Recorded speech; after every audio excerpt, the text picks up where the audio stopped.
Good morning students and my dear friends. आज मैं आपको सीक्वेंस एंड सीरीज़ के बारे में बताऊंगा। ये लेक्चर नंबर 3 है मेरा, और जो फर्स्ट लेक्चर और सेकंड लेक्चर का वीडियो मैंने दे दिया है वो आप जाके देख सकते हैं। तो इस वीडियो को स्टार्ट करने से पहले मेरे चैनल को सब्सक्राइब और लाइक और कमेंट ज़रूर करें। तो सीक्वेंस सीरीज़ के चैप्टर को स्टार्ट करने से पहले लेक्चर और या फिर सेकेंड लेक्चर में मैंने आपको बताया था कुछ इम्पॉर्टेंट फार्मूले या फिर कुछ इम्पॉर्टेंट टाइप्स ऑफ सीक्वेंस के बारे में भी मैंने बताया था। तो उसके पहले रिवीजन कर लेते हैं, तब जाके इस वीडियो को, इस आज के सेशन को आगे करते हैं। तो सबसे पहला क्या होता है, टाइप्स ऑफ सीक्वेंस जो होता है वो 3 टाइप के होते हैं। Conversion sequence, divergent and oscillatory होता है। और दूसरी बात ये होती है कि पहले मैंने सेकेंड वीडियो में बताया था कि कुछ एपी के बारे में और जीपी के बारे में भी बताया था, और कुछ सीरीज़ या फिर कुछ मेथड या फिर कुछ कंडीशन के बारे में भी बताया था। वो आपको समझ में नहीं आता है तो आप सेकेंड वीडियो में जाके देख सकते हैं। तो आज का जो वीडियो है वो अल्टरनेटिंग टेस्ट सीरीज़ के ऊपर है, और अल्टरनेटिंग टेस्ट सीरीज़ में 4 कंडीशन होती हैं। पहला जो कंडीशन होता है वो क्या होता है कि जो सीरीज़ जो है वो अल्टरनेटिंग फॉर्म में होना चाहिए। अल्टरनेटिंग फॉर्म का मतलब क्या होता है, प्लस और माइनस, माइनस और प्लस, या फिर प्लस माइनस, माइनस और प्लस के फॉर्म में होना चाहिए। दूसरी बात ये है कि उसका जो nth टर्म है वो आपका पॉजिटिव होना चाहिए। और तीसरा कंडीशन है कि मोनोटोनिकली डिक्रीजिंग ऑर्डर में होना चाहिए। और चौथा जो कंडीशन है उसका जो लिमिट है वो आपका n एक्सटेंड टू, आप जब ज़ीरो इन्फिनिटी करेंगे तो आपका क्या आना चाहिए, तो आपका 0 आना चाहिए। तो वो आपका अल्टरनेटिंग टेस्ट सीरीज़ आपका सेटिस्फाई कर जाएगा, तो वो आपका वो कन्वर्जेंट सीरीज़ हो जाएगा। तो कुछ क्वेश्चन उसके अल्टरनेटिंग टेस्ट सीरीज़ के ऊपर करते हैं। तो पहला जो क्वेश्चन दिया गया है वो 1 - 1/2 + 1/3 - 1/4। तो सबसे पहला कंडीशन हम लोग देखेंगे कि जो ये सीरीज़ जो गिवन है आपके, आप देख रहे हैं जो सीरीज़ जो गिवन है वो आपका कैसा है, अल्टरनेटिव पॉजिटिव, या फिर आप अल्टरनेटिव नेगेटिव भी कह सकते हैं। नहीं, पॉजिटिव और नेगेटिव और पॉजिटिव के फॉर्म में है, तो अल्टरनेटिव पॉजिटिव और नेगेटिव के फॉर्म में है, तो वो आपका सेटिस्फाई कर जाता है। सेकेंड कंडीशन क्या होता है अल्टरनेटिंग टेस्ट सीरीज़ का, कि जो nth टर्म जो होता है, इसका जो nth टर्म क्या है, इसका जो nth हम देख सकते हैं कि 1/1 है, -1/2 है, +1/3 है, -1/4 है। इसका मतलब है कि 1 ऊपर तो 1 तो होना ही है, और नीचे आपका n होगा, नीचे आपका क्या होगा, n होगा। तो 1/3 हो या 1/2 है, सब कैसे हैं, पॉजिटिव हैं। तो सेकेंड कंडीशन भी आपका सेटिस्फाई करता है। थर्ड कंडीशन जो होता है अल्टरनेटिंग टेस्ट सीरीज़ का, वो क्या होता है कि इसका जो मोनोटोनिकली डिक्रीजिंग ऑर्डर में होना चाहिए, मोनोटोनिकली डिक्रीजिंग ऑर्डर में आपका होना चाहिए।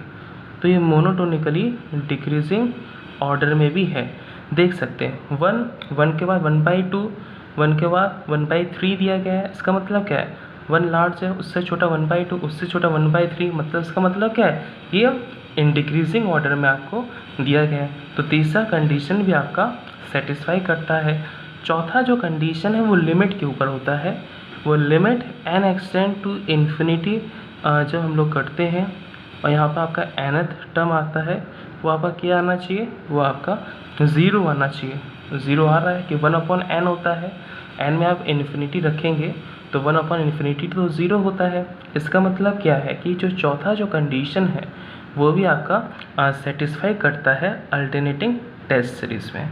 इसका मतलब ये है कि ये आपका ये जो 4 कंडीशन जो आपके दिए गए हैं वो आपके सेटिस्फाई करते हैं। इसका मतलब कि जो ये सीरीज़ है आपका वो कन्वर्जेंट, जो आपका सीरीज़ जो है आपका वो कन्वर्जेंट सीरीज़ है। क्या कहेंगे हम लोग, कन्वर्जेंट आपका सीरीज़ बोलेंगे और ये कंडीशन आपको सेटिस्फाई नहीं करता तो ये कैसा हो जाता है, डाइवर्जेंट हो जाता है। अभी हम लोग दूसरे क्वेश्चन में देखते हैं। दूसरा क्वेश्चन कैसे आएगा, क्या आ सकता है, लॉग के फॉर्म में भी आ सकता है। तो लॉग के फॉर्म में देखने से पहले समझते हैं। तो सबसे पहला कंडीशन क्या होता है अल्टरनेटिंग टेस्ट सीरीज़ का, पहले भी बताया था, फिर से बताते हैं कि क्या होता है। सबसे पहले आपको क्या चेक करना है कि ये अल्टरनेटिंग फॉर्म में है कि नहीं, अल्टरनेटिंग फॉर्म में है कि नहीं। तो ये हम देख सकते हैं कि माइनस और प्लस और माइनस के फॉर्म में है। इसका मतलब क्या, ये अल्टरनेटिंग के फॉर्म में है, अल्टरनेटिंग के फॉर्म में है। तो अल्टरनेटिंग पॉजिटिव या फिर अल्टरनेटिंग या फिर नेगेटिव के फॉर्म में है।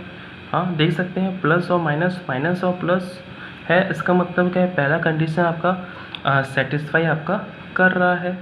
सेकंड पॉइंट क्या होता है कि इसका जो सेकंड पॉइंट ये होता है कि इसका जो nth टर्म है आपका वो पॉजिटिव होना चाहिए। ठीक है, फर्स्ट टर्म देख सकते हैं, सेकंड टर्म भी देख सकते हैं, थर्ड टर्म भी देख सकते हैं, फोर्थ टर्म भी आप देख रहे हैं। तो सब कैसे हैं, ऑल द जो टर्म्स है, जितने भी टर्म्स आपको दिए गए हैं, first term, second term, third term, ये सब कैसे हैं आपके पॉजिटिव हैं, कोई भी निगेटिव नहीं है। तो सेकंड कंडीशन को भी ये सेटिस्फाई कर रहा है। और तीसरा जो कंडीशन होता है वो क्या होता है, nth तीसरा जो कंडीशन है वो क्या होता है, मोनोटोनिकली डिक्रीजिंग ऑर्डर में होना चाहिए। और लॉग में है तो ये मोनोटोनिकली डिक्रीजिंग ऑर्डर में भी है, मोनोटोनिकली डिक्रीजिंग ऑर्डर में होना चाहिए, मतलब डिक्रीजिंग में होना चाहिए, नहीं इंक्रीजिंग नहीं, डिक्रीजिंग के फॉर्म में होना चाहिए। और चौथा जो कंडीशन होता है कि उसकी जो लिमिट है वो आपकी क्या नहीं आनी चाहिए, ज़ीरो आनी चाहिए। तो लिमिट कैसे निकालते हैं, लिमिट करेंगे LIM n extend to infinity रखेंगे। यहाँ लॉग दिया गया है, लॉग n को कॉमन निकाल लेंगे तो n हो जाएगा, अपॉन हो जाएगा 1 + 1 अपॉन n, और यहाँ ब्रैकेट क्लोज, और यहाँ n लिख देंगे। n से n आपका चला जाएगा और 1 अपॉन n 0 हो जाएगा। और log 1 की वैल्यू आपकी 0 होती है। इसका मतलब ये है कि जो फोर्थ कंडीशन भी है वो भी आपका क्या कर रहा है, सेटिस्फाई कर रहा है। और सेटिस्फाई करने का मतलब क्या है, ये अल्टरनेटिंग टेस्ट सीरीज़ को सेटिस्फाई कर रहा है। इसके 4 कंडीशन आपके सेटिस्फाई कर रहे हैं। इसका मतलब ये है कि जो ये क्वेश्चन में जो सीरीज़ गिवन है ये कन्वर्जेंट सीरीज़ है, कन्वर्जेंट नहीं होता तो ये डाइवर्जेंट हो जाता।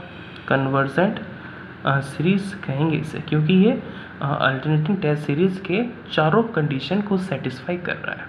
नहीं तो हम तीसरा क्वेश्चन देखते हैं, तीसरा क्वेश्चन कैसे आता है। तो तीसरा जो क्वेश्चन है वो 2/1/3 -3/2⁻³ +4/3⁻³ और प्लस और माइनस ही होता है, जानते होंगे 5/4/3, प्लस प्लस होगा, इन्फिनिटी तक गया होगा। नहीं तो पहला जो कंडीशन हो क्या होता है अल्टरनेटिंग टेस्ट सीरीज़ का, कि अल्टरनेटिव पॉजिटिव या फिर अल्टरनेटिव नेगेटिव के फॉर्म में होना चाहिए। हाँ वो तो है, माइनस और प्लस और माइनस के फॉर्म में है। इसका मतलब माइनस के बाद प्लस आना चाहिए, आएगा नहीं, तो दे दिएगा तो उसके बाद भी, इसके बाद वाला भी अल्टरनेटिव के फॉर्म में ही होगा। और सेकंड जो क्या होता है कि जितने भी इसके जो टर्म्स हैं सब कैसे होने चाहिए, पॉजिटिव हैं। हाँ पॉजिटिव तो है ही, 2/1/3 भी पॉजिटिव है, 3/2/3 भी पॉजिटिव है। मतलब जितने भी टर्म्स आपके दिए गए हैं, ऑल द टर्म्स, या फर्स्ट टर्म की बात करेंगे, सेकंड टर्म की बात करें, सब कैसे हैं, पॉजिटिव। इसका मतलब क्या है, ये सेकंड कंडीशन को भी सेटिस्फाई कर रहा है। थर्ड कंडीशन क्या है, तीसरा जो कंडीशन है आपका वो an = n+1 n⁻³ है। ये कैसे निकाल लिया, आप देख सकते हैं कि जब 1 होता है तो ऊपर 2 होता है, नीचे 2 है तो ऊपर 3 है।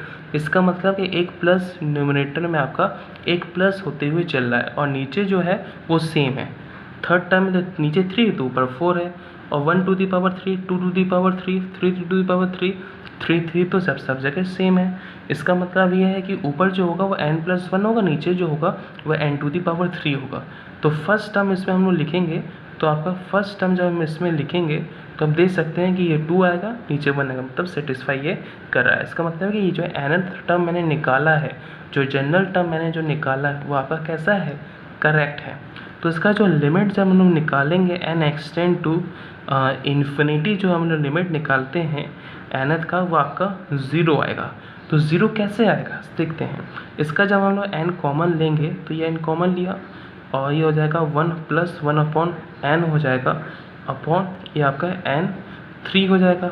n से n चला गया तो ये n² बचेगा, और n² कैसा होता है, इन्फिनिटी होता है, और 1/n क्या होता है, 0 होता है। तो 1/∞ is equal to 0, 1/∞ is equal to 0 होता है, इज इक्वल टू क्या होता है, इज इक्वल टू 0 होता है। इसका मतलब क्या है, 4 कंडीशन को तो ये सेटिस्फाई कर रहा है लैटिन अल्टरनेट टेंस सीरीज़ का। इसका मतलब है कि ये कैसा सीरीज़ है, कन्वर्जेंट सीरीज़ है। और कन्वर्जन नहीं होता तो डाइवर्जेंट तो हो ही होगा, डाइवर्जेंट तो हो ही होगा, कन्वर्जेंट नहीं होगा। तो डाइवर्जेंट नहीं होगा तो ये फिर कन्वर्जेंट होगा, ठीक है ना। चौथा क्वेश्चन देखते हैं। चौथा क्वेश्चन में भी क्या दिया गया है, माइनस और प्लस के फॉर्म में दिया गया है, तो ये भी अल्टरनेटिव सीरीज़ के फॉर्म में है, जो सही हो गया। दूसरा कंडीशन देखेंगे, जितने भी दिए गए टर्म्स आपके सब कैसे हैं, पॉजिटिव हैं, ये भी सेटिस्फाई कर रहा है तो नहीं। तीसरा जो कंडीशन देखेंगे वो क्या देखेंगे, मोनोटोनिकली डिक्रीजिंग है, मोनोटोनिकली डिक्रीजिंग ऑर्डर में भी है यार, ये भी सही हो गया।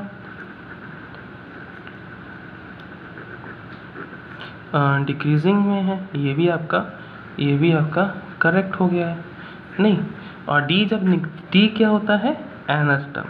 इसका nth टर्म क्या होगा, an इज इक्वल टू लिखेंगे 1/, ये लिखेंगे हम ब्रैकेट n + 1 - 1, क्योंकि जब 2 रखेंगे तो 3 आ रहा है, देखिए आपको। और सेकंड में आप देख सकते हैं 2 रखते हैं तो 3 आता है, तो 2 रखेंगे तो 3 कब आएगा, ऐसे करके ही आपका 3 आएगा नहीं। तो इसका जब हम लोग लिमिट हम लोग निकालेंगे, nth टर्म का, वो आपका कैसा आना चाहिए, 0 ही आएगा। अब निकाल के देखेंगे तो आपका 0 आए। तो क्या करते हैं, लिमिट में जब ऐसा होता है तो रैशनलाइज कर लेते हैं, ऊपर और नीचे प्लस और माइनस, प्लस से ऊपर नीचे डिवाइड करते हैं और रैशनलाइज कर देते हैं। और रैशनलाइज कर देंगे तो उसका लिमिट निकालेंगे तो आपका 0 आएगा। तो उसका जो 4 कंडीशन है वो आपका कैसे कर रहे हैं, सेटिस्फाई हो रहे हैं। और जब ये आपका सेटिस्फाई आपका कर रहा है तो इसका मतलब है कि अल्टरनेटिंग टेस्ट सीरीज़ को ये सेटिस्फाई करता है। इसका मतलब है कि ये कन्वर्जेंट सीरीज़ आपका है, ठीक है ना स्टूडेंट। तो आपको समझ में आया, मैंने क्या अभी समझाया, आपको समझ में आया।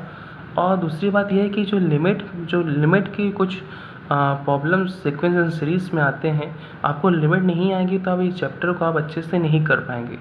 तो लिमिट नहीं आती है तो आप कमेंट सेक्शन में लिखिए, आपको दिक्कत होती है तो मैं आपके लिए वीडियो में बना दूंगा।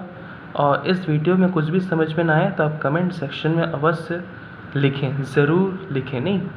और लिमिट के बारे में आप लिखेंगे तो मैं आपको उसके ऊपर वीडियो में बना दूंगा। और आगे का जो जितने भी अभी मेथड बचे हुए हैं वो नेक्स्ट वीडियो में मैं आपको बताऊंगा। तो थैंक यू।